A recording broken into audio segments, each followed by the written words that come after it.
It says we're live, so do you feel? Pulse? What do we got? Hey, we did it. So first of all, thank everybody in this room who helped with this crazy tech that I couldn't figure out. So I'm super excited that we actually made it live. You have no idea how close we were. Yay, so welcome to our live stream from the DGR conference in Philadelphia this year. And this is live with Derrick. So I think our job right now is to explain DGR and what it is and why it is. And so Derrick, I think that's your first question. What is DGR and why is it here? I think I'll go with why it's here first.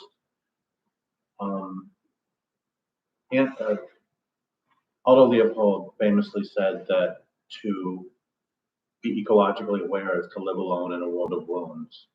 And am I supposed to be louder?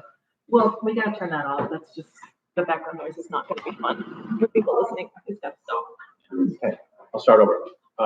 Aldo Leopold famously said that to be ecologically aware is to live alone in a world of wounds. And David Brower equally famously said that all of our environmental victories are temporary and all of our losses are permanent. And Ansel Adams also famously said, or asked or discussed why it is that, how strange it is that we have to fight the government to protect wild nature. And none of the problems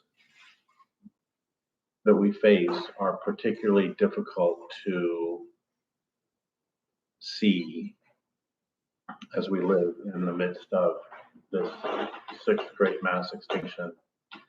And in fact, they say that one sign of intelligence is the ability to recognize patterns. And I'm going to lay out a pattern and let's see if we can recognize it in less than 6,000 years. And that's the first written myth of Western civilization is, well, I'll back up a little bit. And when you think of Iraq, is the first thing that you think of cedar forest, so thick the sunlight never touches the ground. That's what it was prior to the beginnings of this culture.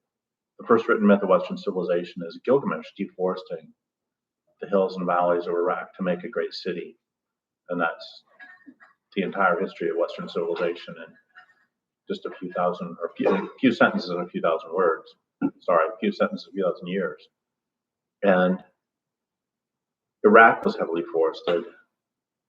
Saudi Arabia was oak savanna. The Near East was heavily forested. They still have a cedar on the flag of Lebanon. Not sure how many are on the ground. And Greece was heavily forested. Ancient Greek philosophers, multiple of them, complained that deforestation was harming water quality. And if there was an ancient Greek department of environmental quality, I'm sure that they said we need to study this and make sure there's a correlation. North Africa, that was heavily forested. Those forests went down to make the Phoenician and Egyptian navies. I used to think that I had made up this line, but it ends up that several people have said this throughout the last few thousand years, that forests precede us and deserts dog our heels. And you can see Chinese philosophers saying the same thing. You can see people saying the same thing 500 years ago. You can see people saying the same thing 100 years ago. This culture, any way of life based on the use of non-renewable resources won't last. And any way of life based on the hyper-exploitation of renewable resources won't last. If there are uncountable salmon coming up the river where you live to spawn and die, and then there are countable salmon, and then there's 1 million, and then there's 500,000, it doesn't take a cognitive giant to figure out where that's going. And somehow, when this is happening in every area of life, we somehow seem mystified. I'll say a couple more things, then turn it over to you. One of them is that I first sort of recognized this problem when I was in second grade. And it was that they put in a subdivision next to where I lived. And I remember thinking that if they keep doing this, where will the meadowlarks go? And where will the cottonwoods go? And where will the garter snakes go? And I didn't have this language, of course, but I had a visceral understanding that you can't have infinite growth on a finite planet. And that was second grade. And it's not like I was a prodigy, it's pretty darn clear. And so move forward to the late 80s, early 90s when I was a baby activist. And what I saw was that all the forest activists I knew would say in private that what they were doing was attempting to protect this or that piece of forest or this or that species until civilization crashed. And they would only say this in private because if they said it in public, they would lose all credibility. And they couldn't lose the credibility because what they cared about was protecting this or that piece of forest. And like there was this one group, we used to do all these timber sale appeals, and there was one group that would not sign the timber sale appeals with their own names, but instead they would like put little paw prints and say, this is the squirrels signing this timber sale appeal, which was a nice idea, but in the court of the Forest Service, it lost some credibility. And so that's the thing, in order to maintain credibility, we all had to pretend that we were only trying to protect this piece and that it wasn't a larger problem. I once asked an assistant director of the Forest Service, if we discover that industrial forestry is incompatible with survival of forests, what then? And he responded, what do you want us to do, live in mud huts? The point is, he didn't address the question at all, which is the central question of forestry. And so I saw this hole in discourse that in private, everybody understood that civilization's inherently destructive of life on Earth. And I mean, how smart do you have to be to figure out that you can't have an extractive economy and it be sustainable? I mean, this is not, I mean, as I always say, it doesn't take a rocket scientist to figure that out. In fact, it takes anybody but a rocket scientist to figure that out. And so I saw this big hole in discourse, and what am I going to do with it? And so I thought, I'll be the one to say, not the only one, because Dave Foreman and Earth First were saying this, and Lewis Mumford has said this, and a lot of people have said it historically, but there has been, although Leopold said it, Rachel Carson, and yet somehow the modern environmental movement has sort of lost its way and become about how do we sustain this way of living instead of how do we protect wild nature. And not only how do we protect wild nature, but what do we do with the understanding that civilization itself is inherently unsustainable? And I think I'm going to pass it over. And what would you like me to talk about? Well, do you want to talk about this being an old problem and we talk about agriculture, or do you want to talk about the actual genesis of DGR? Why don't you start with agriculture and then we'll move up to the mid-2000s. Okay. Sure.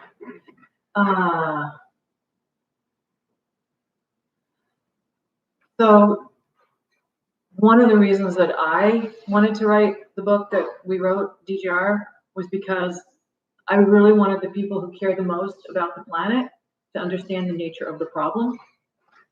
I think a lot of people have tried to accept the scale of the problem, which is overwhelming and it breaks our hearts. But the nature of the problem is still not particularly discussed. And like he said, I wanted to fill that gap in the discourse.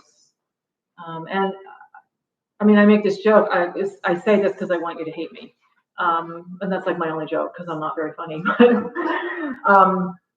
I don't actually. I don't care whether you hate me or not. It's just I want everybody to understand what the problem is. And the problem is this pattern called civilization. It's not just generally greed or human nature or people picking the wrong religion or whatever. Like those are all kind of on the surface of it. Like the actual problem is that our way of life is based on the destruction. That's the issue. All the rest of it is more or less ephemeral. That's the actual issue. And this all starts somewhere 6, 8, 10,000 years ago in 14 places around the globe. People start taking up this activity, and it's called agriculture. And this is what leads to civilization. It's what makes civilization possible. So when we say civilization, what we mean is a way of life based on cities. That's it. Because there's other definitions of like culture and the rule of law and like all that's great. That's not what we're talking about. We're talking about the actual material base of the society being agriculture. And this is what makes cities possible because it creates a surplus. And how does it create a surplus? Well, you take a piece of land and you clear every last living thing off it. And I mean down to the bacteria. And then you just plant it for humans. So all the other life forms that used to live there have nowhere to go. And that's a very long way of saying mass extinction. And right now, 200 species are going extinct every single day.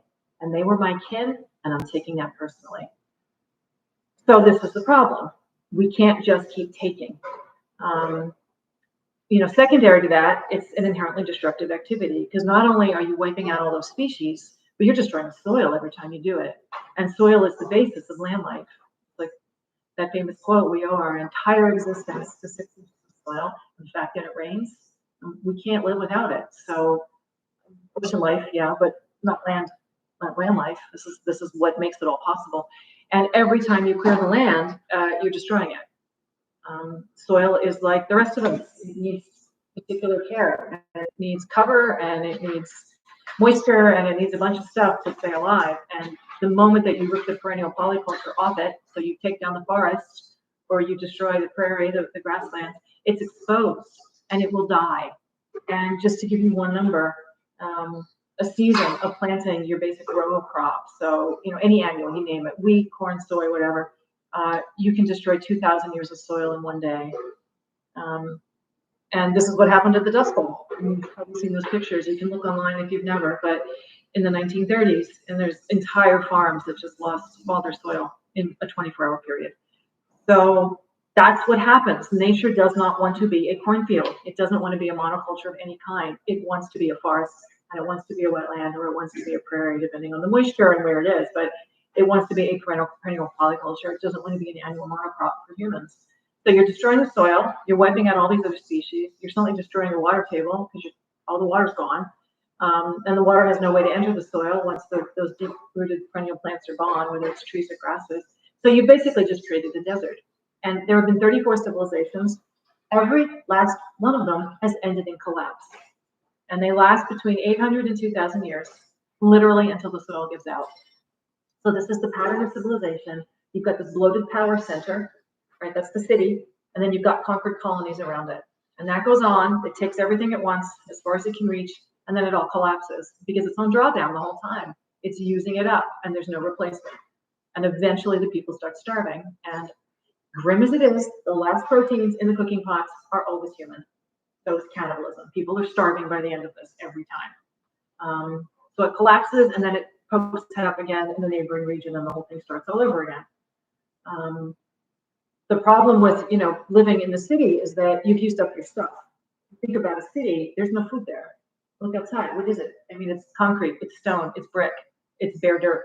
And you've got people living in densities that require all the stuff has to come from somewhere else. It requires the importation of resources. So the food, the water, the energy, trees, fish, whatever you're using, they're not there. You used your own. They're all gone. So it has to come over from somewhere else.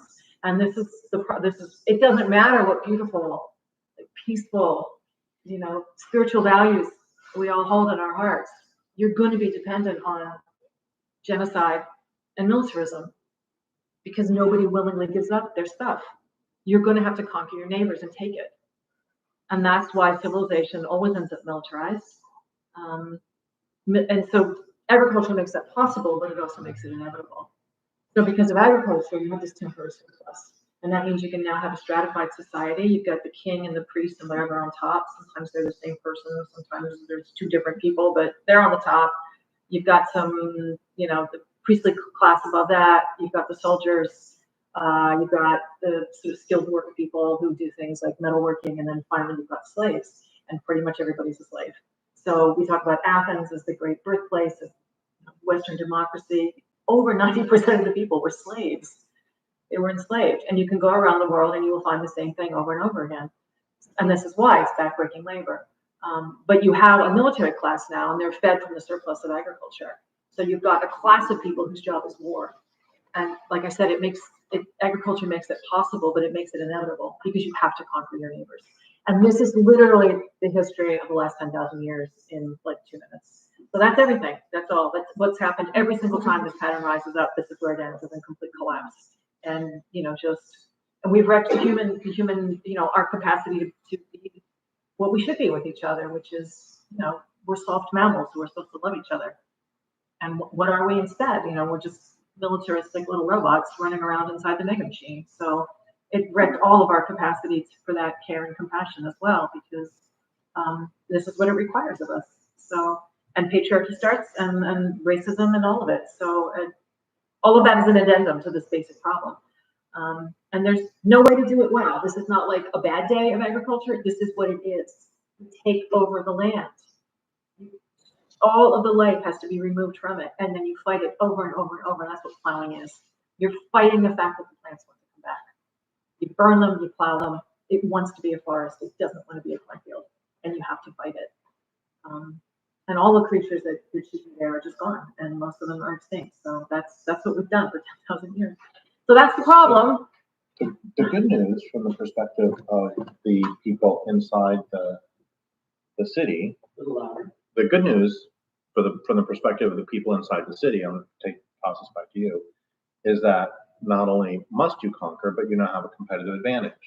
Right, because if you're willing to destroy your forest to conquer your neighbors, and your neighbors aren't willing to destroy their forest to fight back, you're going to win. And then you'll take their forest and destroy that. So the people who you'll do that to the next people, and the next people, and the next people. And this is the problem. Once it gets rolling, it's near impossible to stop because you have to become warlike. And that means you have to use your resources the exact way that your enemy is using their resources. Just for instance, if you can picture one of those enormous wooden ships, like the British Navy, circa 1700, it was 800 old growth trees into every single one of those. And that was one of the reasons that Europe wanted to get to the New World, to the Americas, was because they were out of timber. They'd used it all. The forests were gone, and they needed those old growth trees to build those ships if they were going to keep at it. And they had to keep at it because they had used up their own soil. So, and you can go around every continent. It's the same problem. It was the same for the Mayans. It's the same in China. It's the same in parts of Africa. This is not just one particular people who went crazy. This is the pattern. Everywhere agriculture starts is where it ends. And it's just been this uphill battle to try to get people to understand, like, it's not because I hate people, I don't actually think that we were put on this planet to do this to each other. It's literally just one specific pattern. Like, oh, you want to kill 6 billion people or whatever stupid, kind of critiques that we get. But it's not that I hate everybody. It's just I want everybody to recognize what we did, because we don't have to do this to each other. We don't have to do this to our planet. We can stop this one pattern and let it all come back. And that's the joy in this, is that it really will come back. You can see rivers come back. You can see the fish return the moment that you stop destroying. It all comes back. Go ahead. I agree with that, but we need to put in a caveat, because one of the things that people say frequently that makes me more angry than almost anything else is that we don't actually need to do anything because nature will be fine. And the way I respond to that is that I have a Jack Russell Terrier, and right here is a bite where he bit me a year ago because he's a Jack Russell Terrier. Very sweet little dog, except when he's especially terrierish. And the body has a tremendous capacity to regenerate, but if it's pushed too far, you die. And the same is true for forests or for rivers or for family structures. Doesn't matter. They can absorb a certain amount of damage, but once the damage gets too far, if you want to use mechanistic language, the system, if you want to use the language of life, the body dies. So I can have one bite, but if I had 1 million bites at the same time, I'm going to die. And so a forest can recover, but if it's pushed too far, it can't. And so one of the good news stories is that the bad news part is that there are 400 and some, or this is 20 years ago, so there's probably 800 and some now, dead zones in the ocean, and there's at least one that's recovered. It was a dead zone off the coast of the Black Sea, off the former Soviet Union. And when the Soviet Union collapsed, agriculture was no longer economically viable in that region. So they stopped doing agriculture and took 20 years for the dead zone to recover. So that's possible. But again, it is too late for passenger pigeons. It is too late for the beings who depend on passenger pigeons. It is too late for the entire cascade of beings and relationships upon which, all of which depended upon the passenger pigeons. And so, yes, there is a tremendous capacity for recovery. But what I think about when I think about modern environmentalism, I think so much about, you have this body that's brought into an emergency room, and you have you have dozens of nurses and doctors who are doing everything they can to save this body, this person who's bleeding out on the table.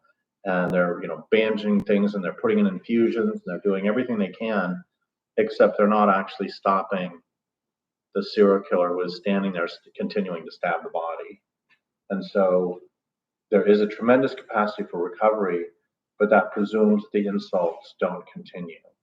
And so long as this culture continues, the insults will continue, because it's fundamentally based on, it's not just bad practices, it is practices.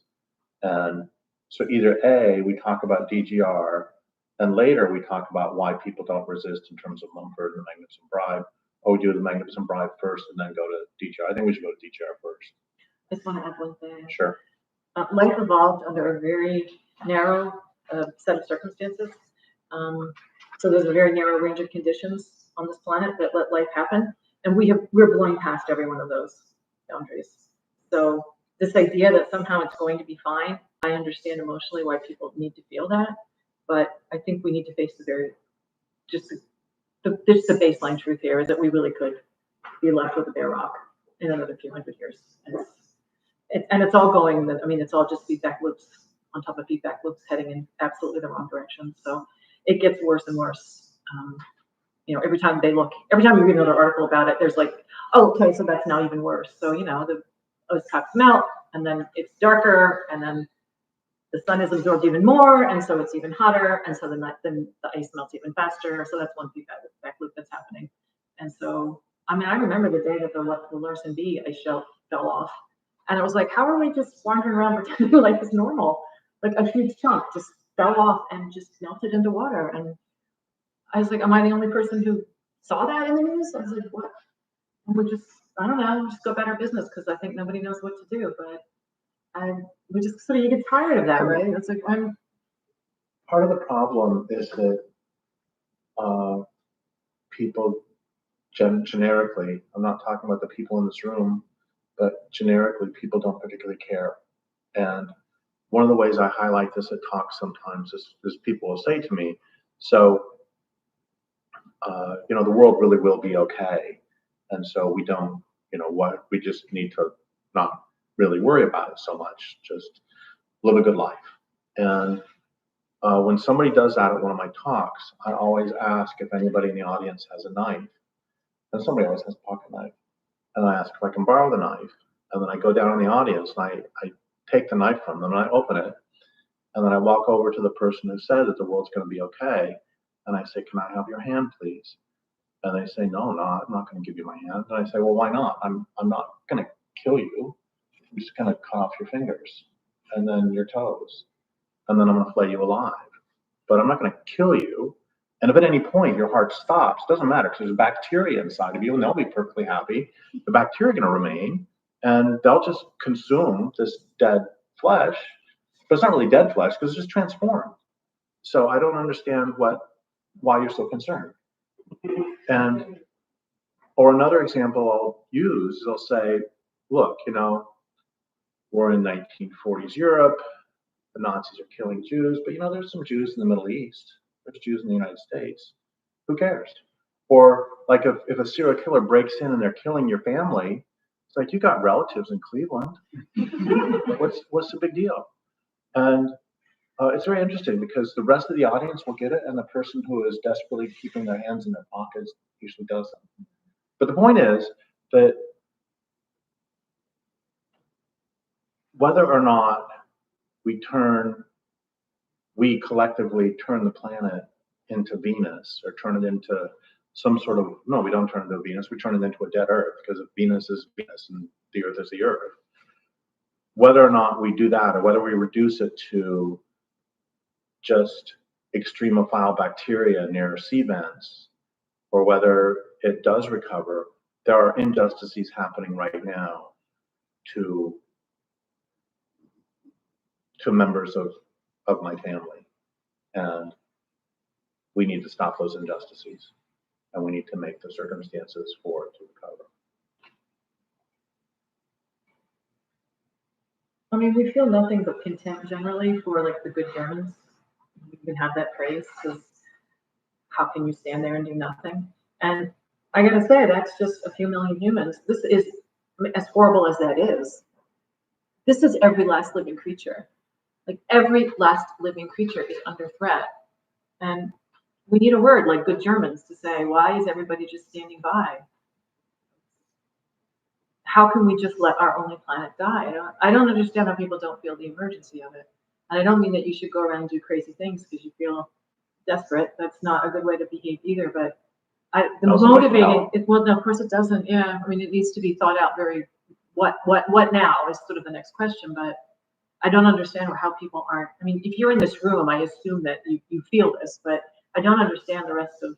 I've never understood it. This is something my whole life has been. I remember being 4 years old and being just desperately sad that there were no wolves and no trees. I lived outside. It was mostly down. Where did the forest go? I'd never seen the forest. How did I know what a forest was? I guess it was from books, but I just wanted them back.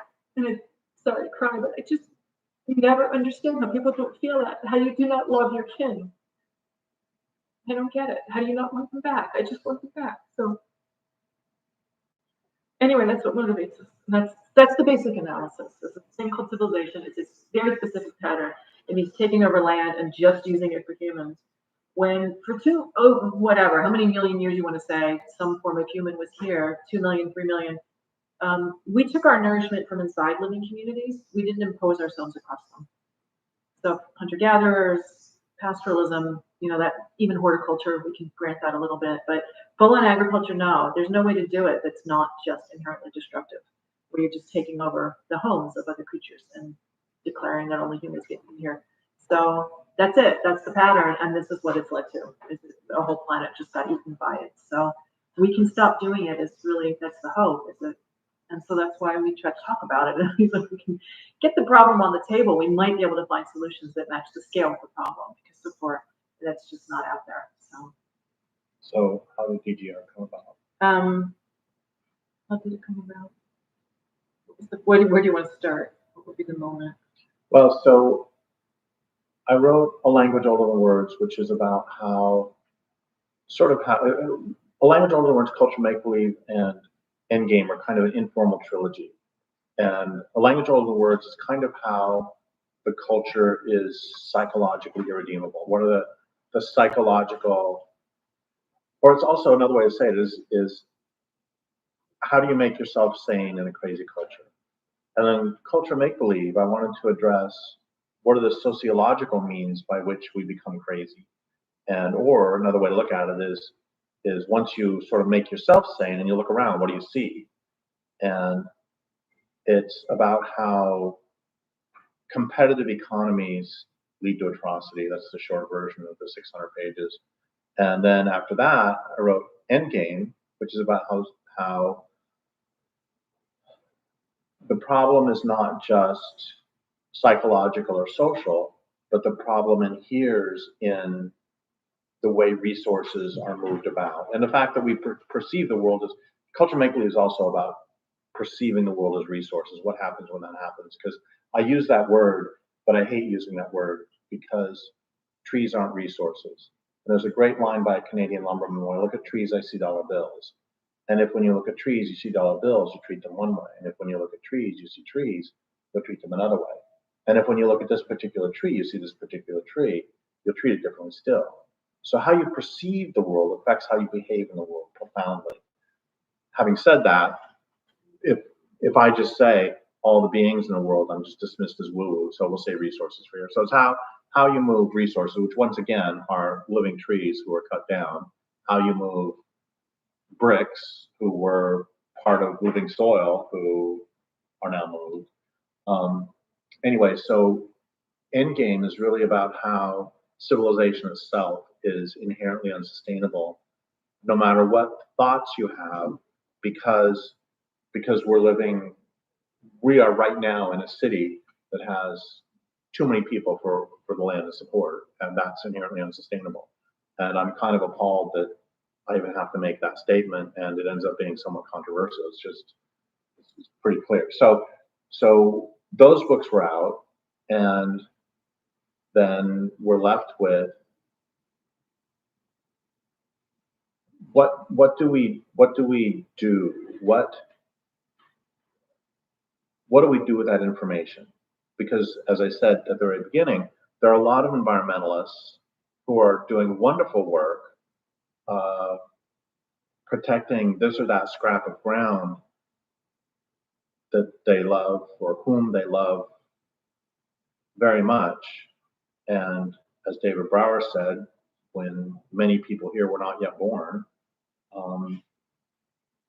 all of our victories are temporary and all of our losses are permanent. And why is it that, what do we do about that? So DGR sort of emerged from like, well, if space aliens were doing this instead of we collectively, how would we respond? I don't think we would be having the same discussions. If space aliens came down and they were systematically vacuuming the oceans and changing the climate and putting endocrine disruptors in every mother's breast milk, I think that we would respond differently than we're currently responding. And at least theoretically, we would know we would have to fight back. Nobody would just say, "Oh, have a good life. Wait for the aliens to come for you." Compost. I don't think that's good. Yeah.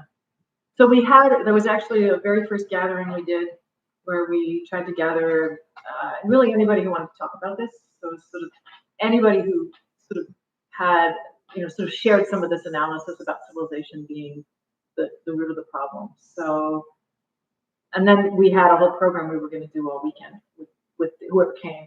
And so, I don't know, maybe 70 people turned up. You were too sick to come in the end, so Derrick wasn't there, but I was there, Eric McVeigh was there, a couple other people that we were working with at the time turned up as well. And so we were a little core group of us trying to figure out, okay, so we have a schedule and we're going to do these different workshops and discussions. And it looked like it was going to be great. And then the first night it all got wrecked because we went around in little groups and the question was, and I've done this at a lot of gatherings, changed it a little bit, but it's usually a really great question, which is, what is the single most important thing we could be doing to take down civilization? Are you doing it? Why or why not? And this was our icebreaker. This is how we're going to get to know each other. And I've done the same thing in women's groups with like patriarchy instead. And it can be really a great exercise. It's a good way to get to know everybody. So we went around and just listened to what they were all saying, and it like broke our hearts because it was all either gardening or like Waldorf school, homeschooling, which is wonderful. I'm not saying people shouldn't go to Waldorf schools. Like, don't get me wrong. We're not going to bring down civilization by doing this. I mean, they don't care if we go off in the woods and, love our children. Like, that has never stopped civilization from taking your land. So we couldn't get them to think politically about it. It was all just a sort of alternative culture sort of thing that somehow we all just participated a little harder in the alternative that it somehow was going to fix this. So we got very depressed and we went back into my little room behind the kitchen. I was like, I don't know, why did we do this? I mean, I can have this conversation anywhere. This is not it. So we thought, well, let's change the schedule tomorrow and we're going to see if we can get them to think a little differently. And so on the spot, we made up this game that we called Feralia. So there's a planet called Feralia. You all live on it. And this terrible corporation has taken over in there called Omnipot, and they have destroyed your culture. You don't even remember your language anymore, or barely. There's no resistance movement, and they are taking your forests, and they have destroyed all the waterways, and everybody's sick with cancer, and blah, blah, blah. And so it's basically now and here, but we're calling it a different place.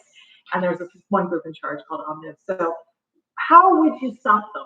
And then we wrote up little scenarios of, okay, this has happened, and now what do you do? And we broke them up into little groups, and we made them basically think like a resistance movement. And the fascinating thing was they all could do it. We just had to put them in the right frame of mind. And all of a sudden it was like, oh yeah, we should blow up that bridge. Okay, well, well, we should do this. We should take away their power. Like, if they, and I don't mean their like psychological power, the fact that they have what we made up a thing. What was like dilithium crystals, basically. I can't remember what it was called. But yeah, it was like from Star Trek, but it was like, okay, so it's like nuclear power, basically. And they need these crystals for it, and that's how they're powering all of this extraction. Well, we could stop their access to it. We could take the mines back from them. We could blow up their sources of it. We could try, but they could make a list of things that one might do to stop this horrible power scheme from completely destroying their planet. They actually, in fact, knew how to do this. They just didn't have the skills to actually go out and do it. Most of us don't, but they understood the concept anyway, that we should be fighting back, that, you know, having a garden wasn't going to do it. And so we thought this was fascinating, that if we just gave them, in a game setting, if we gave them enough of a scenario, that they came up with good answers about how we might do this. I mean, it was kind of wacky, but mostly it was fine. I was like, yeah, that's what people do when they're actually resisting. So that sort of set us on this path where we went around and did these workshops where we did that for a weekend, where we set up this whole scenario for everybody, and we put them through their paces about, all right, there's this thing called Omnib, and how are you going to take it down? And sometimes we let them win. It's like if they actually did things that essentially were attacking the industrial infrastructure of this enormous corporation, we let them win. We went through 3 rounds, and then it was like, okay, you did it. You all the biological indicators are not worse, so we'll call it done. You actually took down this horrible thing. Other times they didn't get it at all, and it was like they were halfway there. Some of them started to get it, but by the end I was like, well, you didn't. Sorry, your plan's over. Ring the bell and try again. And then we did a whole bunch of these all over the country, and it didn't matter, because then we would leave and nothing happened. Like, nobody did anything more. It was like, oh, that was kind of a fun experience, but nothing. So that's why I think we enjoyed both. So we wrote TGR. Yeah. So I want to speak a little bit more about the game, because it was pretty fun. It was fun, and actually. When we would do the game, people would do an action, and then Eric was Omniv. He would give a government response. I was Joe Public. I would give the response of the general public, and Leah was nature. And so somebody would set up a community garden, and Omniv would say, that's fine, that's great, and turn to me and say, so Omnipot Chips were 2 for 1 this week at the Omnip store. And Joe Public would say, that's great, I'll go get those before the Omnip Bowl. Yeah, before the Omnip Bowl. And also, if you grow your own potatoes, there's bugs. Omnip would say that. Yeah, Omnip, yeah. There's bugs, and also there's dirt, and you're gonna get. I'm not gonna eat dirt. You're gonna get sweaty. No, I'm not gonna eat it. Well, I don't want to get sweaty. So he would absolutely buy the Omnip Chips at the Omnip Mart or whatever for the Omnip Bowl. And then the person with the great idea would try to argue, but if that person could get Joe Public to agree, we would let them have it. And if Joe Public was like, I'm not gonna eat bugs, what are you, crazy? Then you don't win. And then finally I would get the last word as the earth, which is what you are doing here has made no difference. We had 6 biological indicators on the board behind us. I was like, they're all still going down. You haven't changed a single thing here. So we broke their hearts over and over, because they're doing all the things that they're doing in their lives. Oh, I want to start a radio show. Great. Okay. Are you going to listen to the radio show, Joe Public? Do they have the Eagles? No, they don't. It's a lot of boring talks about how terrible Omnib is to you and how much impressed you are. There's no music. How about Taylor Swift? There's no Taylor. He's like, I'm not listening to the radio show. So do they have it? Do they do the Omnip Bowl? No, they don't. I hate the Omnip Bowl. Well, These are terrible people. Why?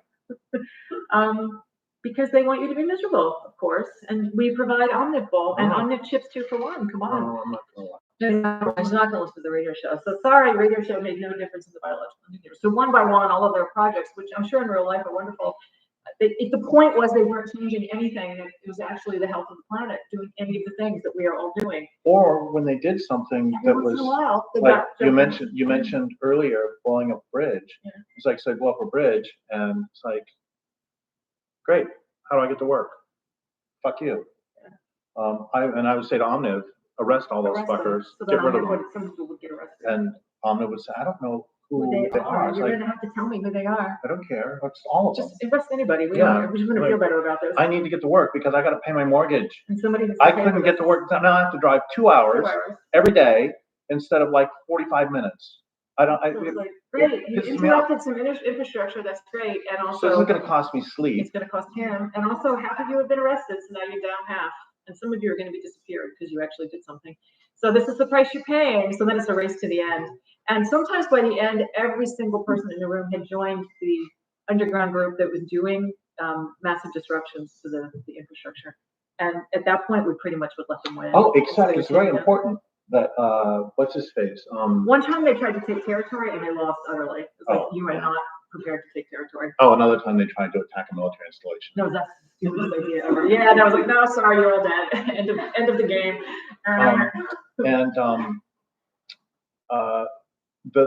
We were making fun here, you and me earlier, we're making fun of gardens, but Kropotkin had a very important statement about how so many revolutions have foundered because of bread.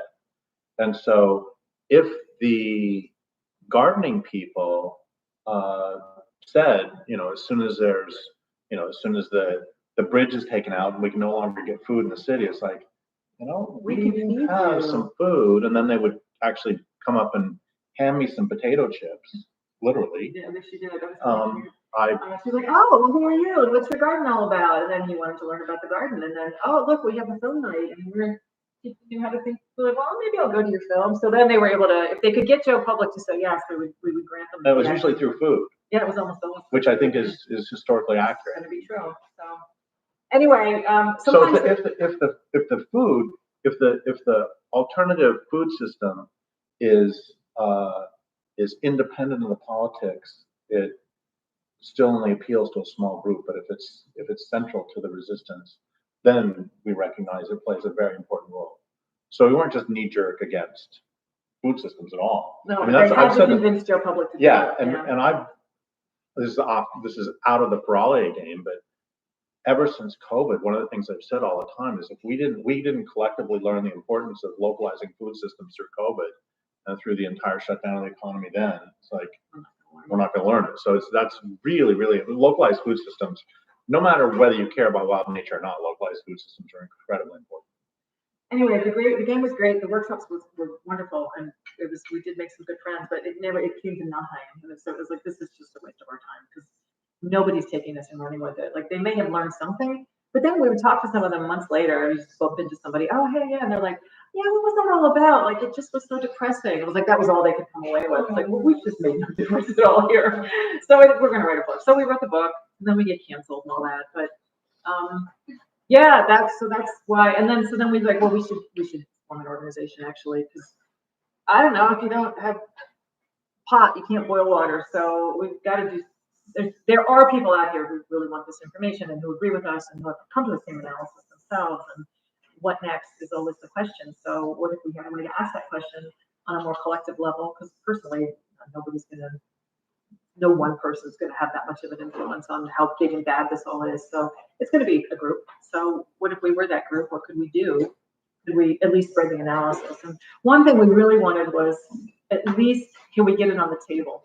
Just the situation, the nature of the situation, the scale of the problem, and some actual solutions to the problem.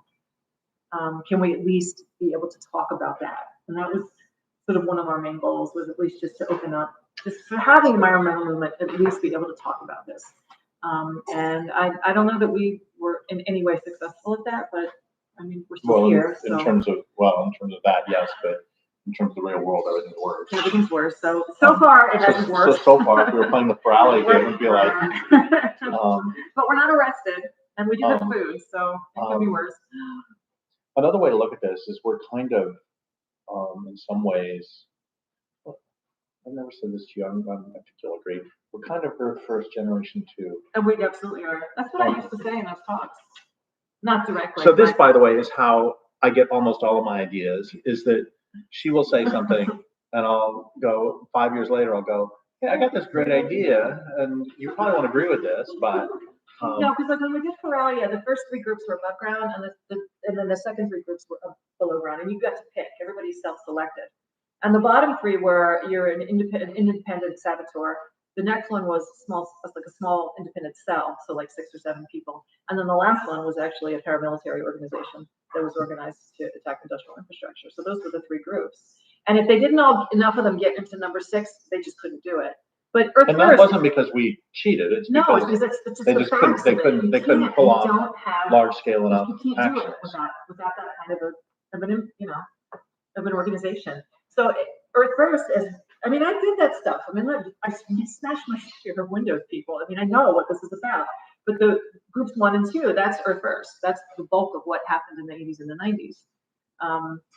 So it's already been tried. I mean, the problem is, I mean, if you think about it from the military analysis, from the perspective of target selection, it's you've got high recuperability and low criticality. I mean, there are terms for this that you can learn if you want to learn to do target selection. So it means nothing that you smash that window. You have not stopped, McDonald's from McDonalding for even 2 seconds. Made no impact at all. So it's low criticality, and they're going to replace it within the hour. So it's high recuperability. And you want it to be the opposite. And we have examples from history, like the French resistance, who are wonderful and admirable, and some of you heroes. It's great, but the first 2 years they got absolutely nothing done. They're literally spray painting about the Nazis. Like, this is going to stop these people. One of my favorite examples of that is at first, and this is real. It's all real. The French thought that the elegance of Parisian women would stop the Nazis. That was a form of resistance, so they needed training, and then finally, they start getting brochures and whatnot created by the U.S. State Department, training them in how to actually do like serious underground stuff. Could you blow up a rail line for us once in a while, maybe? And then it starts to work. And the interesting thing is, once they start to have an impact, way more people join. Well, that's like the turning point. This is true generically. Absolutely. In any war. And in general in life, you only join winners. Yeah, and so you're seeing an impact or join. In the Russian Civil War, the single greatest determinant of whether any unit would defect to the other side was whether they thought the other side would win. And the greatest recruitment tool of the members of resistance in Poland, France, no matter where, was whether they thought that the Allies would actually win. And so that's one of the things I think will make a big difference, is when people start to recognize the fragility of civilization itself. And when they start to think that nature actually could win, I think we will see an upswing. And I think the list of that really heartbreaking realization is just until people's lives are really personally affected by things like global warming, they're just not going to join. Well, this brings us to why don't people resist, and we have to talk about Mumford's. Take it away. So Mumford, in 1964, I think it was, wrote this great little essay called Authoritarian and Democratic Techniques. And I always get it wrong. It might be Democratic and Authoritarian. It's alphabetical. Alphabetical, thank you. So it's a great little essay, 10 pages, you should read it, called Authoritarian and Democratic Techniques. And it was written in 1964. Yeah. A long time ago. It's as old as me. And I'll do the Magnificent Bride. Why don't you do Authoritarian and Democratic Techniques? Okay. Yeah, you do the Authoritarian and Democratic Techniques, and I'll do the Magnificent Bride. So the point that this is somebody who really loves cities, and the first half of his life was spent extolling how wonderful technology is and all this. And then he just, World War II, I think, pretty much wrecked a lot of the intelligentsia, the intellectuals, and that they had to realize that this actually was not going to have a good ending, especially after the nuclear bomb. It's like, what are we doing? So I think he's one of those where you just start to realize, actually, we're wrecking everything. We're wrecking the planet. We could destroy all of it. So he has this huge turnaround where he's like, okay, so what are we doing? And the analysis of technology that he comes up with seems to me that it has stood the test of time. So you can have authoritarian techniques. A technique, first of all, is sort of the co-mingling, the sort of cohabitation of the technology and the culture, and that they influence each other back and forth, and one forms the other, and then the first one forms the other. So you've got this, they're all of a piece. Technologies don't emerge in a vacuum. Yeah, and then they change the culture, and then the culture also demands certain technologies, and so then the technology changes. So it's sort of. So are cities made for cars, or are cities made for human beings? They were made for human beings originally, And now and they're made that's for why cars. you can't drive in London, because it's for foot traffic, and it's impossible. It's made up to human scale as much as the city could. Same with, I mean, parts of Philadelphia, it's almost impossible to drive because cars take up a huge amount of space. And the more you make a city for cars, the less it will ever be walkable for humans. So they need completely opposite things. So it's actually the technology is controlling the lives of the individuals. And so I live 3 miles from a grocery store. And first off, having a grocery store affects how you behave in the world. But second, the fact that I live within 3 miles of one means that if I go to the grocery store and I forget to get toilet paper, no big deal, just drive back. And he has a car. And gas is easy. It's right there at the pump. So we don't even think about it. We just do it. But if I were walking and it's 3 miles to the grocery store, presuming there is a grocery store, then I'm going to make sure that I check my list 5 times before I walk back. Technology affects how you behave in the world. So there's 2 kinds. There's authoritarian and there's democratic. And the authoritarian kind is you can't, you and your community cannot make it. It's basically like the long and the short of it. So it requires things that are imported, and it requires often vast amounts of energy. And up until very recently, that energy would have been provided by slaves or draft animals. Now, of course, we're using fossil fuel. And so it has to be authoritarian. There's going to be somebody in charge, and there's going to be a military that's supplying it, and the rest of us are going to live behind that military barricade and pretend we don't know what's going on.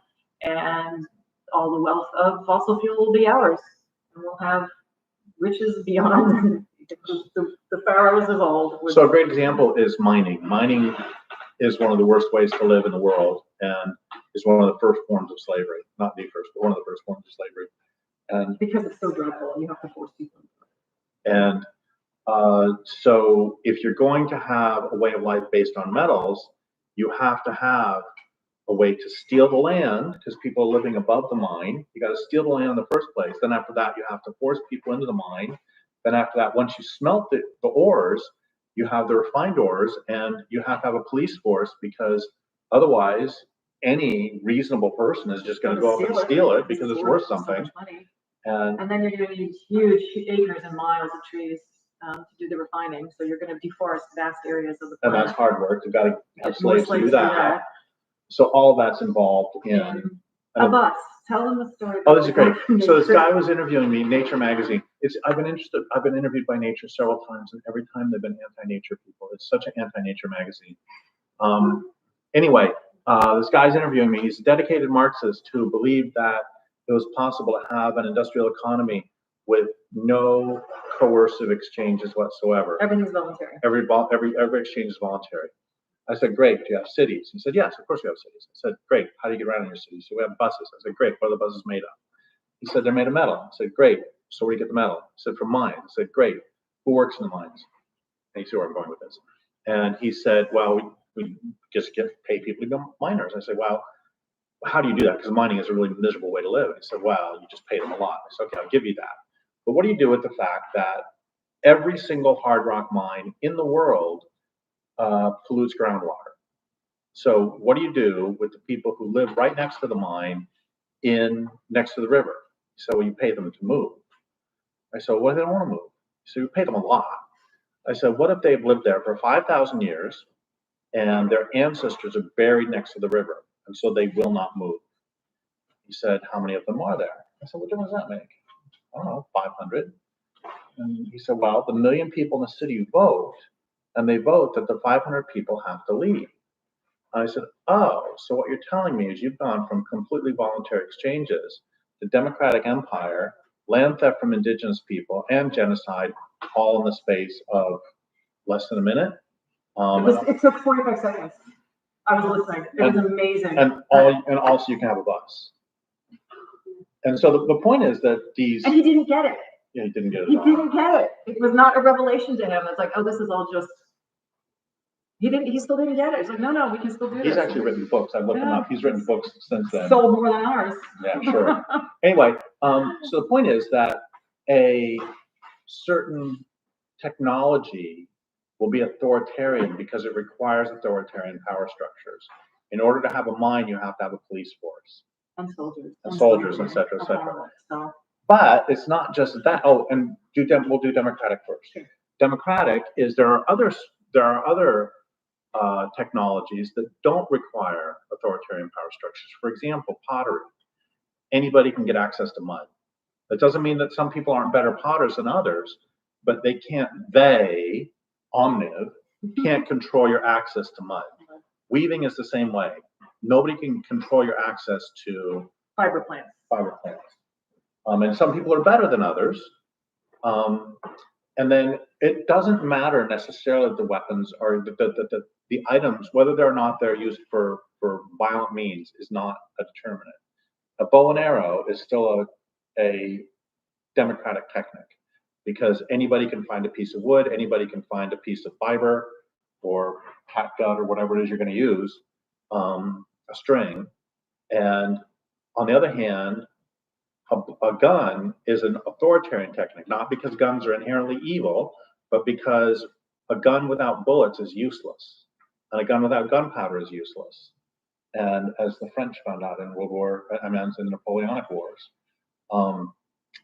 that if nobody can control your access to it, that's probably a democratic technique. And I think about passive solar as a really good democratic technique because anybody can learn the principles over the course of a morning. I mean, it doesn't even take more than that. Put your building facing south. Honeybees do it. It's just all the animals do it.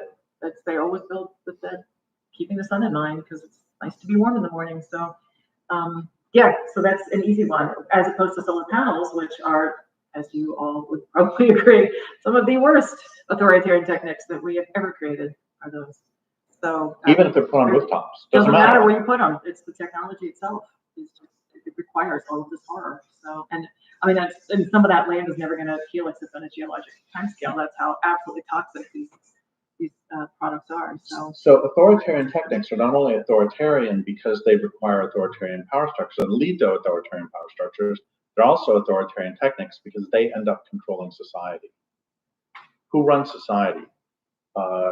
Humans or corporations? Corporations are human inventions, but those corporations control society. Cars control society. Fossil fuels, people will say, gosh, if we stop fossil fuels, that would help global warming a lot. But we don't. Why not? Because fossil fuels are in charge.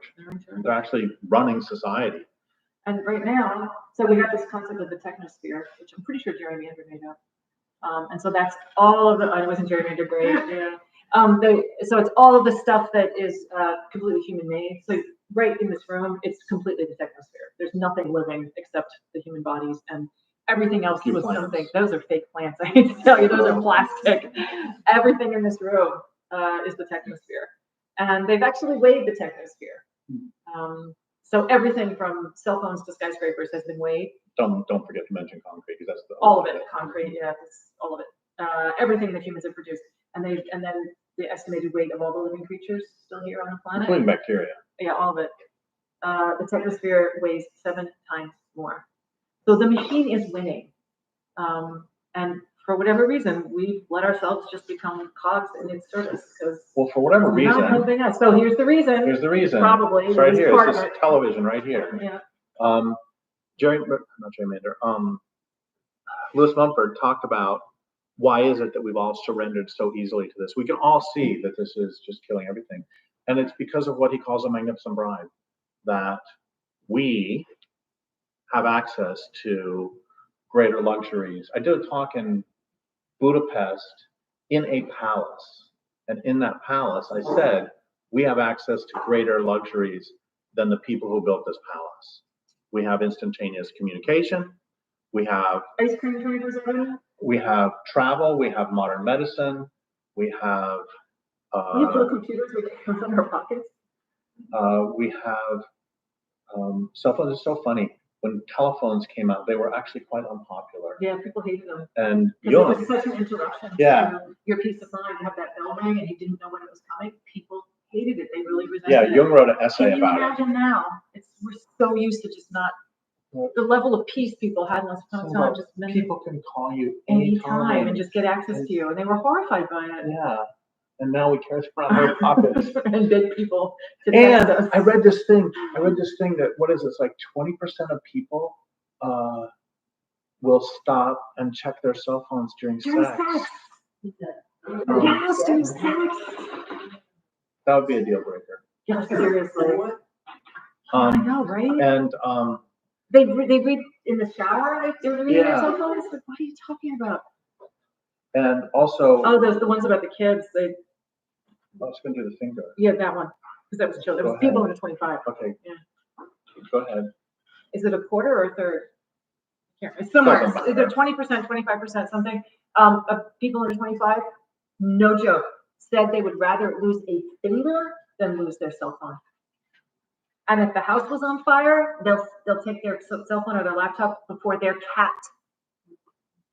Yeah. So the machines they won. I don't. It's. So he said We that don't even have to go through like. the reason we don't resist is because It's done. They won. we'll lose our access to all of that. Some of which is luxury, and some of which is life-saving. I would be dead without life-saving modern medicines, and that's true, but that's not worth the planet. But that is one of the big reasons we don't resist. Is viscerally we understand, and we're all dependent on it, and we all know it. It's where our food comes from. See, and we can talk about it that way. We can also talk about the fact that one of the things that any abuser does, any good abuser does, is cut off the abuse victim from sources of economic and social support and physical support. In Peggy Reeves Sanday's book, Female Power, Male Dominance, she talks about various characteristics of high rape cultures versus low rape cultures. And one of the characteristics of a high rape culture is when men control the food supply as opposed to women controlling the food supply. Because if you control food supply, you control people's lives. And abusers know this on an individual level. You know, the first time my mom was beaten was when she was pregnant at 17 with her first kid. And it's like, had she not been pregnant, had she not been pregnant and Adventist, she might have left. Well, half of the battery starts when woman's pregnant. So And he waits until she is the most vulnerable. and he has control over her. And he has complete control. So but it's not just there. There was this 1830s pro-slavery philosopher from Louisiana who wrote to his Northern abolitionist buddy about there are conditions under which we would give up our slaves, just like that. Land ownership conditions, very simple. If there's a lot of land and not many people, that means that people have access to land, which means they have access to food, clothing, and shelter, which means they have access to self-sufficiency, which means the only way you can get them to work for you is at the point of a gun. On the other hand, if you have conditions like you have in the North, he said, like you have in cities, people don't have access to land, which means they don't have access to food, clothing, and shelter, which means they don't have access to self-sufficiency. It means that you can pay them whatever pittance you want, and they got to work for you. And it's actually economically more viable. He said, don't get on a high horse with me, a moral high horse, because the conditions in cities are not right for slavery. The conditions in cities are right for wage labor. And the same was true for apartheid. The laws of apartheid were put in place, yes, because of race, but also because they needed workers for the mines. And a lot of the people were living in subsistence villages. And there's absolutely no reason for them to go work in a mine. So what they did is they instituted hut taxes, poll taxes, dog taxes, so that people would have to pay a tax in cash, which means somebody has to go to work for cash. What they were doing is separating people from the land. The point of all this is if your experience, not your theory, if your experience is that your food comes from the grocery store and your water comes from the tap, you will defend to the death the system that brings those to you because your life depends on it. If, on the other hand, your water comes from a land base, or the water comes from a river and your food comes from a land base, you will defend to the death those because your life depends on it.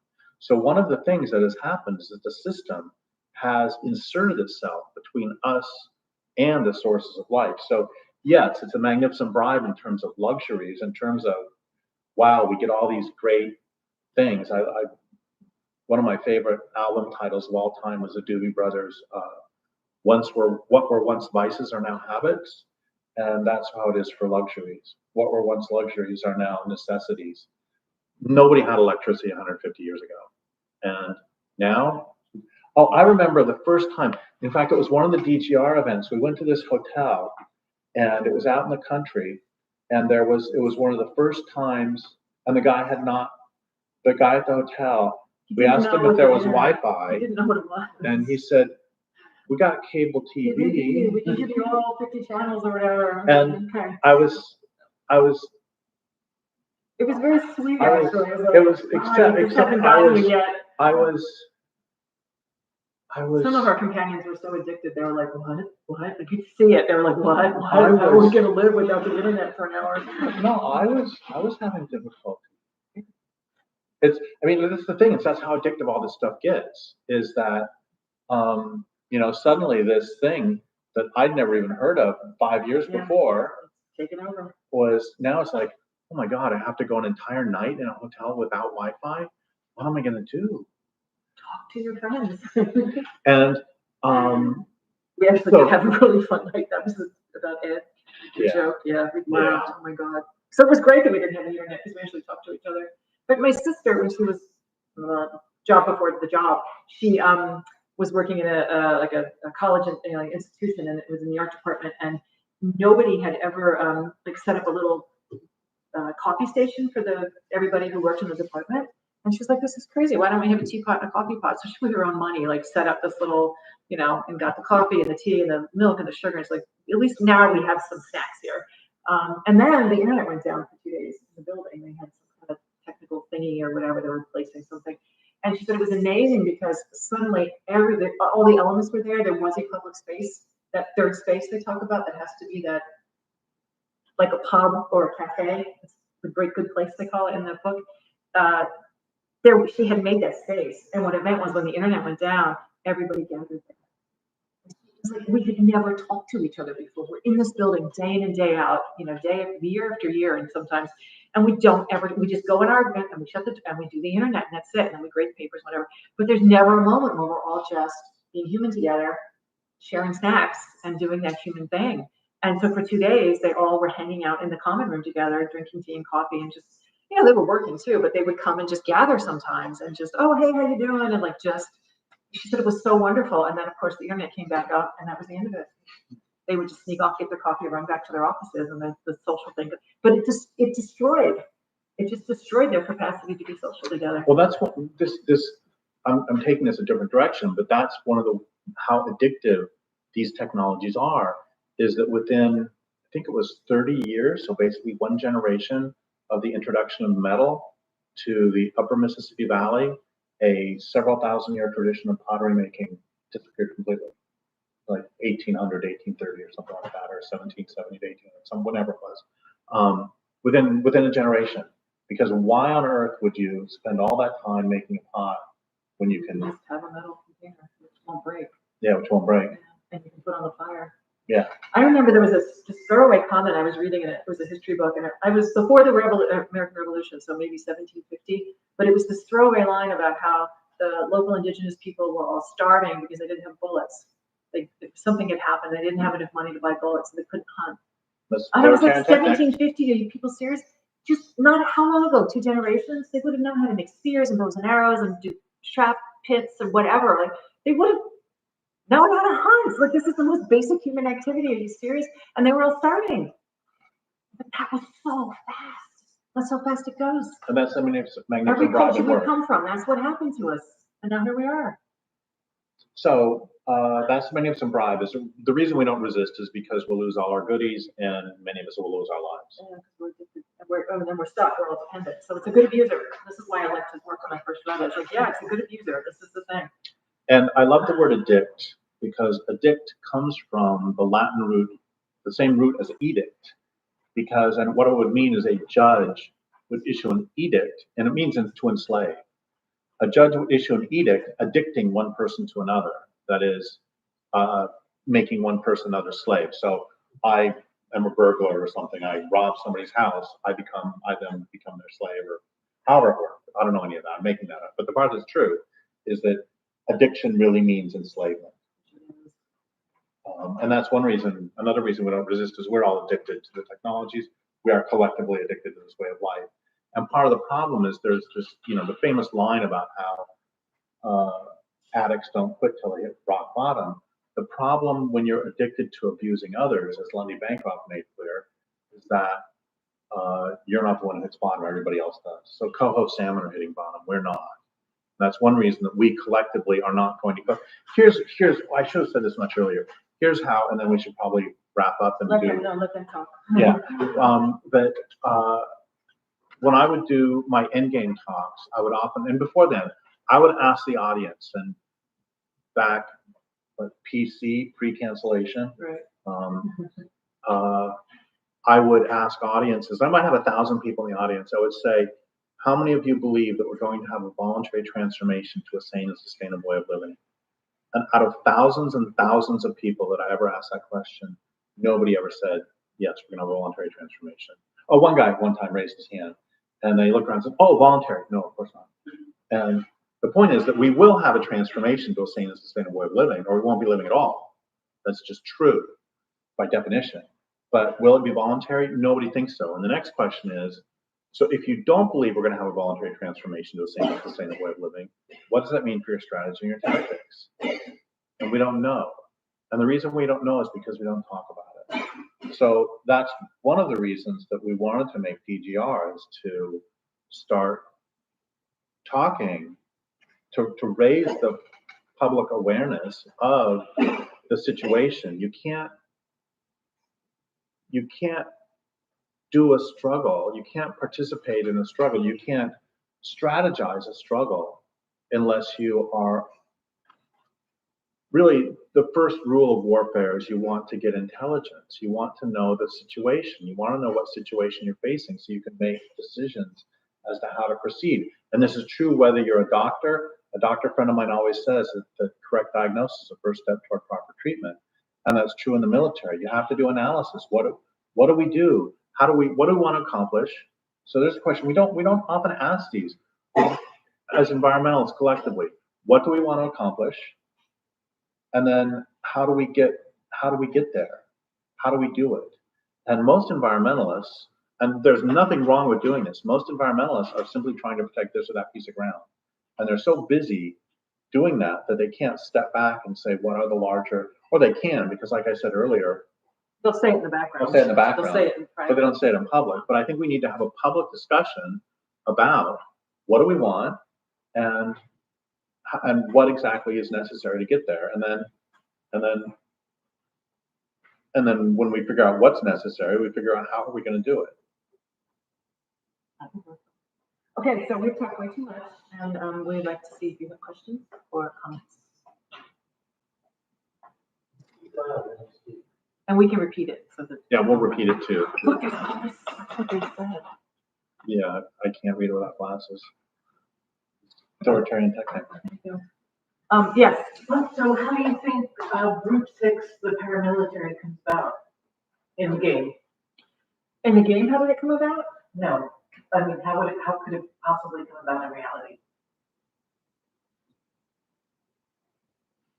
I mean, one of the examples that we talked about in DGR was the group MEND in Nigeria, which is the movement for the emancipation of the Niger Delta. And the precursor to MEND was a very nonviolent group, and they very much believed that they would be able to save their land using civil disobedience. And they had some successes, but we've all heard of Ken Saro-Wiwa. Yeah, I mean, they were all murdered in the end by the oil companies have their own private armies, which a lot of people don't know. And they were essentially just put it before a military tribunal and found guilty of nothing that they had ever done, and they were all hanged one by one. And so they decapitated the entire movement. And at that point, people were like, well, we tried, and you're not going to let us do it that way. So I guess that meant didn't end. It's very fascinating to me to watch what they were doing, because, and I certainly don't agree with everything they ever did. Let's be very clear about that. But they had a few hundred people with speedboats, were able to take out huge amounts of the infrastructure, that oil. Making up the number, like 60% or 40%. Yeah, and in like a single attack, they would, and it would stay down for a week or two. And so there would be no oil flowing. Because the Niger Delta was this amazing place. It was one of the just densest, most beautiful habitats on Earth. And the people once upon a time lived really good lives, just fishing from the Delta and just what was there. And it was a great life. And they're just up to their knees in oil sludge now, and everybody's dying of cancer. So, and it goes, it's for decades that's been going on. And they really tried to do it non-violently. So in the end, they went the other way. And it's just, the successes that they had were really stunning. I was like, look, if 200, 300, maybe 500 people were ever involved in men, and they were able to bring down 40% of the oil infrastructure, most of which was never rebuilt. And this is always the thing they say, oh, they're just going to build it back. They don't always build it back. It's often not worth it for them to build it back. Why? Because the oil is really depleted. It's not worth putting all the money into it, depending on where it is. So some of it never came back. So no, they don't always build it back. But anyway, if you keep that up for a few years, like who knows? So that was the idea, was like, look, people have, from all different perspectives, from people that we would admire, people that we would find repulsive. This is a tactic that people use, is, you go for the energy infrastructure. And so would be doing it in defense of the planet. We're not doing it in defense of some ideology or other. But, there's books written about how to do it, and it's usually about how to take down governments, which we're not interested in at all. I'll be very clear about that. But, infrastructure is infrastructure. It's just physical stuff. It's just pipes and wires. I mean, at the end of the day, that's all it is. This is not, but it gets scary. I know this is something very serious, and There are those who argue that leaving aside the Soviet army and the Russian winter, there are those who argue that what won World War II for the Allies was the bombing of the railroad systems. Sure. And the oil infrastructure, especially in Romania. And there are serious cases made of that. And that's the way that one wins wars in general, is by destroying the enemy's capacity to wage war. And that's all we need to do, is stop their capacity to wage war. And this was Sherman's March to the Sea. This was the blockade in the American Civil War. So an interesting example that was nonviolent was, this is a long time ago now, it's 2010, it was like so long ago. But there was it was a labor strike in France. And they, as strikers will do, you want to have the biggest impact. And they decided that they were going to go after the oil infrastructure so that they could really make their point. So they do that escargot thing where all the truckers line up and they make the highways only go 5 miles an hour. So they shut down the whole country that way. And then they all went to the oil depots where the oil is unloaded, and they just surrounded them. And they wouldn't let anybody do anything with them. So France at that point was on total emergency because they were running out, and they had to try to open the emergency reserves, but then people went and surrounded those. And it was completely nonviolent. I mean, nobody got hurt, nothing of that. And it went on for weeks, and they were like, 7 huge tankers at that point lined up in the Mediterranean to offload into France, and they couldn't get there because all the people stood there and blocked it. Now, again, this isn't in defense of the earth. This was in defense of, labor, which is fine. People probably needed, better conditions and whatever they were fighting for. I'm sure we would all support, but it's just that the tactic is good. Like, if they can shut down the oil infrastructure in France over a raise or whatever, why the fuck aren't we doing this for our planet? So then the question is, okay, do we have a few million people who'd be willing to throw their bodies in front of those machines and stop the oil? If we had a few million people, I'd be there. And I'm sure most of us would be too. At least we'd be helping. We'd be the culture of resistance and the material support behind it. We'd all be wanting to do it, but nobody's even calling for it. It's all completely symbolic. And then when you ask them, well, what are you after? I mean, the only thing that, at this point, the mainstream, I don't want to name names, but the mainstream environmental movement will only tell you we want solar and wind, which was one of the reasons we wrote Breakthrough Live, was like, you are being offered such false solutions here, people. We still need to stop all of this. So yeah, people have done it using, essentially guerrilla tactics, using speedboats, and they didn't kill a lot of people, but it's hard to blow up an oil rig without killing people, and I don't want to just pretend that that's not true.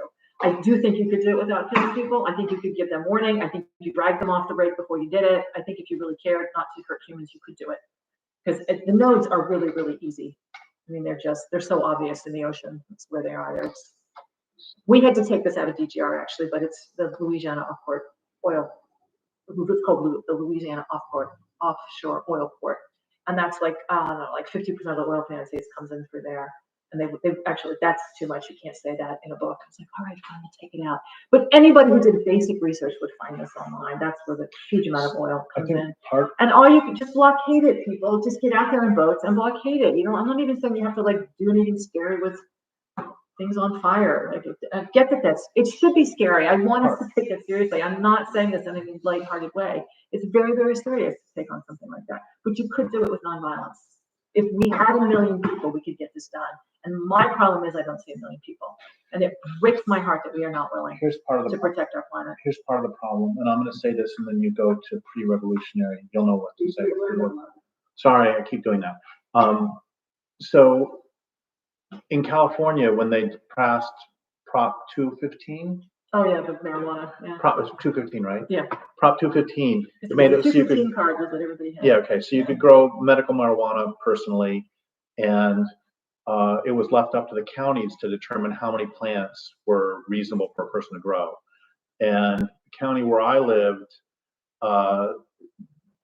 said at first that it was 99. And some people thought that that was excessive for personal use. And so the county commissioners or the county board of supervisors was going to drop it to 6. And they had a meeting about this. And this is how participatory democracy is supposed to work. The place was absolutely packed with potheads and pot growers. And people who wanted. Here's a Venn diagram. It's two distinct circles, but some overlap. Yeah. And people who actually needed it for medicine. There's a little tiny yeah. I actually have one. And the place was absolutely packed. And not many people have never been in the building before. And that level of packed. And how many? Had the supervisors reduced it to 6, they would have been killed. And this was a glorious example of how participatory democracy is supposed to work. And the problem is that the next month or whenever, they had another board meeting where they were going to do something about salmon, and there were the same 4 people who always show up about salmon. So people showed up because they really wanted to defend their drugs. Either their drugs or their medicine or their way of life or their means of income, one of those 3. But ignore that. Well, don't ignore that, because for salmon, nobody cared. Except that's a way participatory democracy can work if you've got the numbers.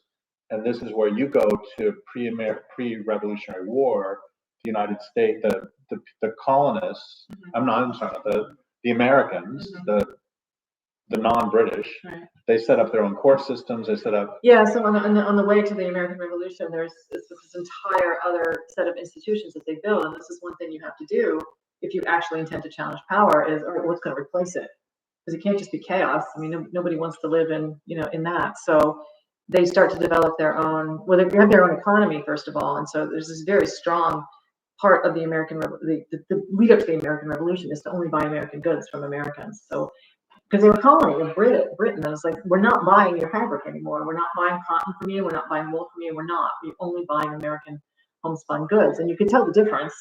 And it was absolutely part of the culture of resistance was you made it a point of pride that you weren't. And this is the Boston Tea Party.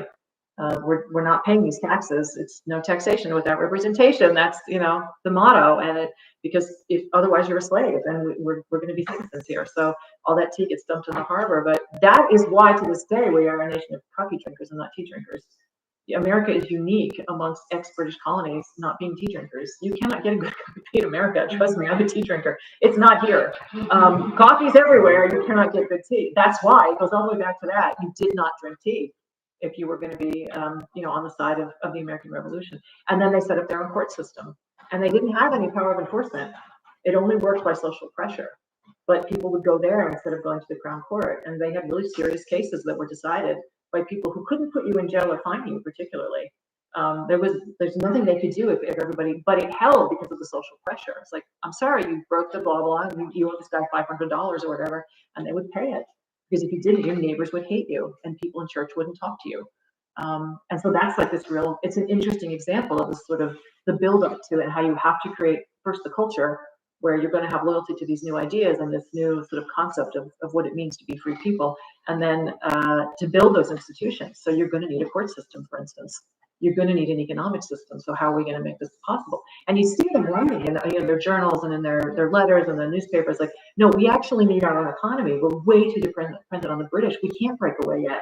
We're going to need food. We're going to need fiber. We're going to need wool. We're going to need all these things. So how are we going to make these networks happen? And they start building it. So that's part of this resistance movement that we're talking about. Includes, this is where the CSA. Yeah, this is like we are legging in the permaculture part of it. It's like we really need this to happen. Like we need people to grow food and do all that. Like that, it's got to be a part of it, because Joe Public's not going to join if he knows he's starving. It's very few people are going to do it on an empty stomach. And actually, Nita, and then you. But before that, I want to say one more thing about a resistance movement, which is a huge criticism of when I talk about like French resistance in World War II or Polish resistance in World War II, is that there is no Allied army coming to rescue us. And really, it was the Russians that did the Germans in. Yeah. There's nobody coming like that. Yeah. Well, yes, that's true, except there is.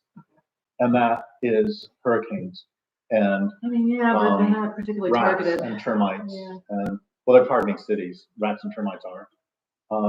That there is a force that is far more powerful than the Russian army that is coming, that is already here. That I remember being in the St. Louis airport soon after a tornado came through, and thinking this tornado did far more damage to the infrastructure than every single act of any resistance of any sort whatsoever has ever done. And I think that what we need to recognize is that the Earth, in my book Dreams, I did one of the stupidest things ever. I kept asking, why isn't the Earth fighting back?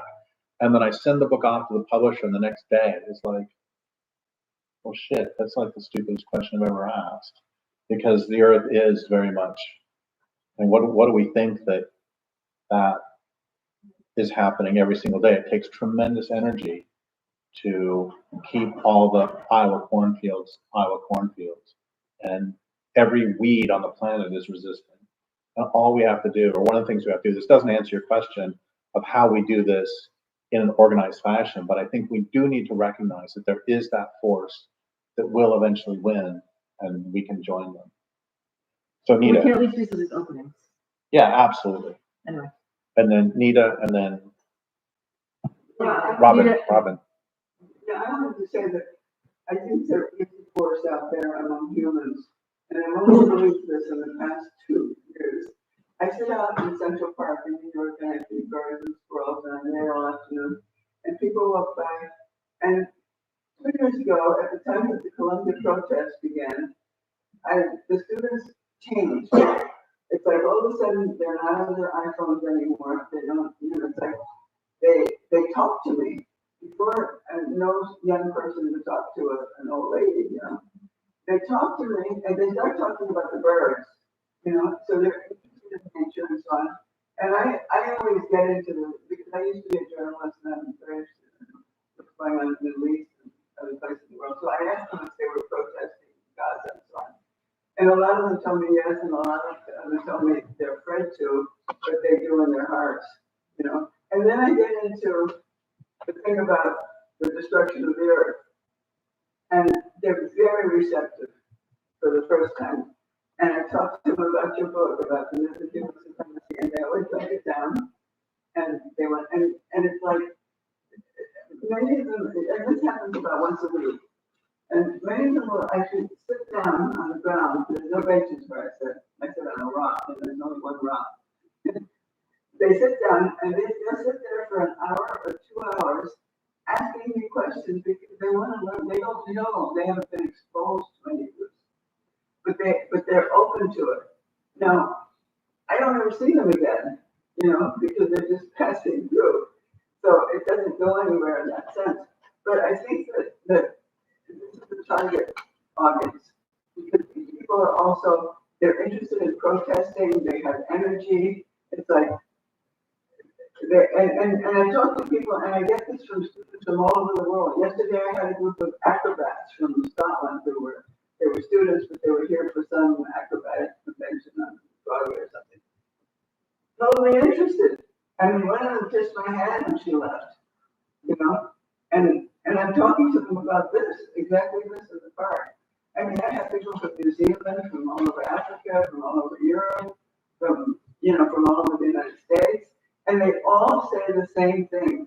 And what I think is happening, because I work with energy, I do healing work, I think that there's an energy field that's being created by these people in conjunction with the rats and the termites and there's an energy field that's being created. I don't know where it came from, but I think that you need to tap into that. And it's like, and so that's what I'm trying to do. I'm trying to find a way to, I tapping into a group now that wants to publish a book that I wrote some years ago. And I mean, it's basically people between the ages of 18 and 32 or so. And I've only found, in 2 years, I found 2 people who were not interested in talking about any of this. One of them was yesterday on the subway station. I used to be a journalist, so I talk to people because I want to, ask them questions about what they believe. And I think, Derrick, that you're, the myth of human supremacy and so on is right in there. It's like they're right for it. But I don't have the ability to continue with it because I don't see them again. Well, thank you. I do give them the name of the book. Well, thank you for that. I'm sure that many people, if they actually write it down or they put it in their cell phone or something. And many of them tell me I'm getting a flip phone or getting rid of my iPhone. And this is all from all over the world. So thank you for that. That's great. And to summarize for the people, they probably couldn't hear you. They in TV land probably couldn't hear you. Nita said that she sees an energy that is changing and an increasing receptivity to perspectives like this. And I'm glad to hear that. And I think that it is increasingly obvious. I think that the contradictions of the system are becoming increasingly obvious. And I think that I've read enough history to know that there were people complaining in 1870 about the passenger pigeons disappearing or being exterminated. And people have been, there was this, I can't remember the guy's name, but there was this guy in 1900, 1880, writing about how Florida was being destroyed. And this was the most beautiful place in the world. And there's this great book called A Country So Full of Game that's about Iowa and how Iowa was one of the most biodiverse places in North America and was being destroyed. And that was written, I don't know when, a long time ago. So people have always been aware, but I think it's becoming harder. The denial is increasingly difficult to maintain when. No, we'll see. Well, we'll see. I mean, that's the problem is that denial is. Until the end, they'll be in denial. Well, I think a lot of people will, but I think that there will be increasing numbers who are not. Let's take one more question and then we should take a break. Okay. And I want you to know out there, I read through the chat, I think all of it, and I don't see any direct questions particularly. So if you do have a question, this is your moment. And then Robin's question, but one more thing. This was supposed to be a fundraiser and we have not said a word about that. Oh, yeah. Because we're so bad at this, you all, we're so bad. We would love some more money for DDR. We just have nothing. So any little bit you can give would be great and help us continue to try to talk about those things in public, which is very hard because nobody wants to hear from us anymore. And yet we persist. So if you'd like to give us money, it doesn't go to us, it goes to the organization. But it's just go to our website, extremeresistance.org, and there's a donate button right there. Okay, and one of our wonderful members, Mary, who's been absolutely central to all of this, is thank you so much, Mary. She's going to put up the link for where to go. But you can just go to our website if you can't find the link. Just go to Deep Green Resistance and any little bit. And we have we have premiums. I forgot. You can get a T-shirt. you can get a book, you can get brownies. You can get really good brownies. Also, you can, if you give enough money, you can help Derrick name a character in an upcoming book. That's great. I mean, that's I as wrote good the as it gets. success that I read. So that's cool. So we're gonna take one more question, and then we're gonna stop. We've all just been sitting for too long, and we need to just take a break. So And we thank have, you all for being there. And then one more question. we have Rob. CDs that can be a premium, Yeah, we've got and we should CDs. be like NPR, we should do this every like 2 minutes. I know. Stop. That's so Here, you can have glasses We're for, terrible. I can do the NPR laugh because I lived in New oh England Jesus, for so do long. it.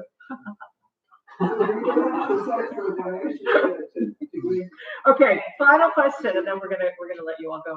We all need rose-colored glasses.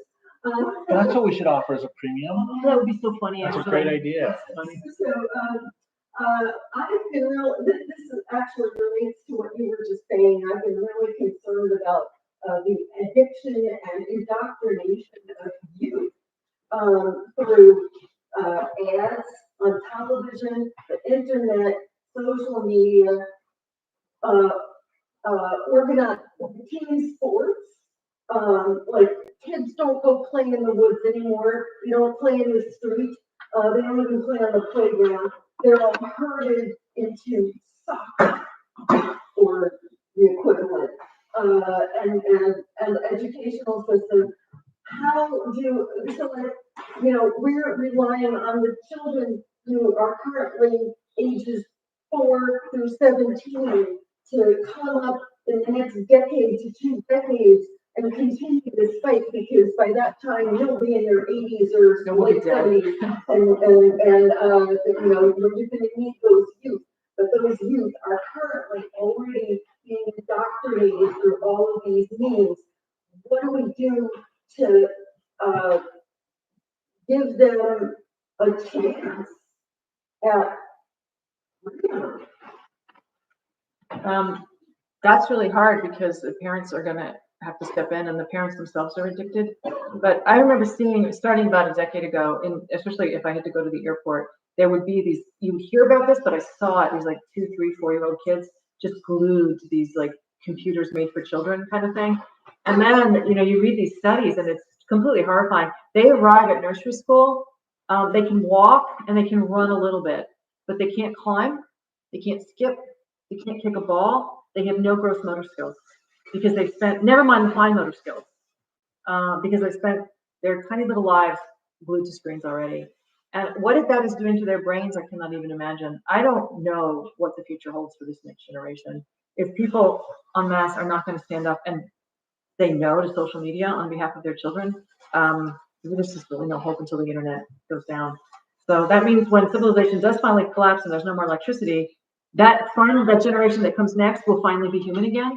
But until then, I don't have a lot of hope. I have read nothing about what the internet does to children's brains that gives me hope. It is horrible what is happening to children. And the teenagers now, this first generation of them, I mean, their suicide rate is horrible. The levels of depression, especially in girls, is just ghastly because of the social media stuff. And how can we sacrifice our young to this? It's not even making us happy. That's the thing. It's making everybody crazy. it's no It's horrible. It is. Almost 2 hours. Okay, that was I'll say sorry. one thing. Go ahead. One thing. Give us some About, hope. well, no, I'm not gonna give hope. This He's is got one more comment. actually terrible. That I've heard that the screen use of children is so extreme that another thing that happens is they can't focus at distance. Their eyes. All right. It's actually messing with their physical vision as well. On that happy note, we are gonna have. So all this needs to be destroyed. I mean, this is even if all you not. care about is children, this has to come down. And this kills me is that we get accused. I said this earlier. We get accused of being anti-human. Maybe that's fair. But the thing is, we're not the ones who are creating a hellscape for future generations. This is one of the things that always gets me is that if anybody's alive 100 years from now, well, there's your line. They're going to wonder what the fuck was wrong with us if we didn't fight like hell when the world's going down. But also, 100 years from now, they're going to be going, why did you do this to us? I know. You did this so you can watch the Super Bowl? Omnipot. The Omnipot. You did this so you can, it's like, why did you not care about us? It's like, that long-term, Okay, we gotta stop. biocentrism is very important to me, but long-term anthropocentrism and biocentrism are in line. No, we don't have anything without a planet. Yeah. Okay. Okay, so 7:30 tonight, you can come back. We're gonna have open mic that's available to all of you. And then I'm doing a QA. Am I doing a QA just for the? Don't worry about it. We will talk about it. Okay. It's all good. Okay, thank you, everybody. Yay. Yay.